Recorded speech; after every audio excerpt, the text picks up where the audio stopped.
Dans la forêt endormie, des bruits de pas résonnent. Un vagabond s'agite dans les broussailles, il se rapproche. À chaque pas, la forêt s'éveille et se redresse devant l'une de ses plus imposantes créatures.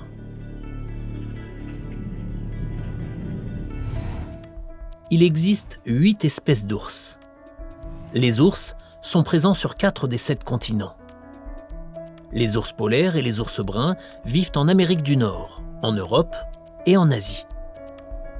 Les ours noirs ne vivent qu'en Amérique du Nord, tandis que l'Amérique du Sud abrite exclusivement des ours à lunettes.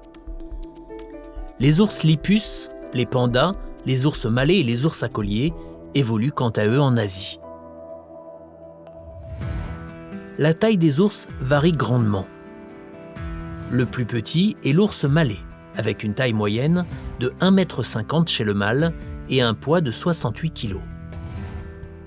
Le plus grand est l'ours polaire. Les mâles mesurent en moyenne 2,40 m et peuvent peser plus de 700 kg, soit 10 fois plus que l'ours malais. Malgré leur taille, les ours sont rapides et dépassent parfois les 60 km/h, près de 2 fois la vitesse du plus rapide des humains. Les ours sont omnivores pour la plupart. Hormis l'ours polaire qui est essentiellement carnivore, la plupart des espèces d'ours ont un régime végétarien.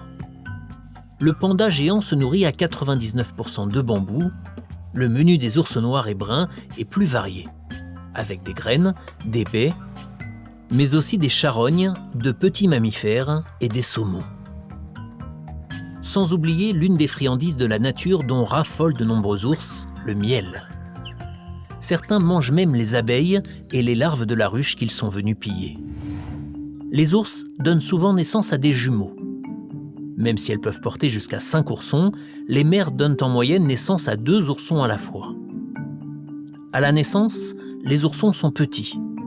Les bébés pandas ne pèsent que 100 grammes. Et le grand ours polaire ne pèse que 600 grammes environ. La plupart des juvéniles restent auprès de leur mère pendant 18 à 24 mois.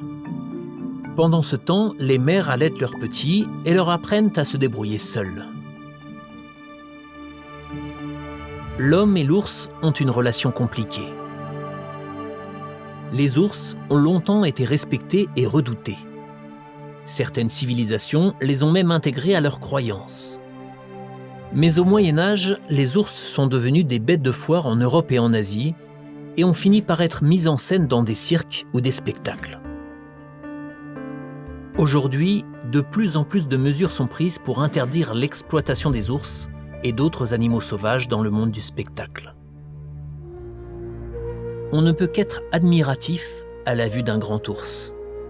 Mais aussi puissant soit-il, il y a encore beaucoup à faire pour assurer leur bien-être dans un monde en perpétuelle mutation.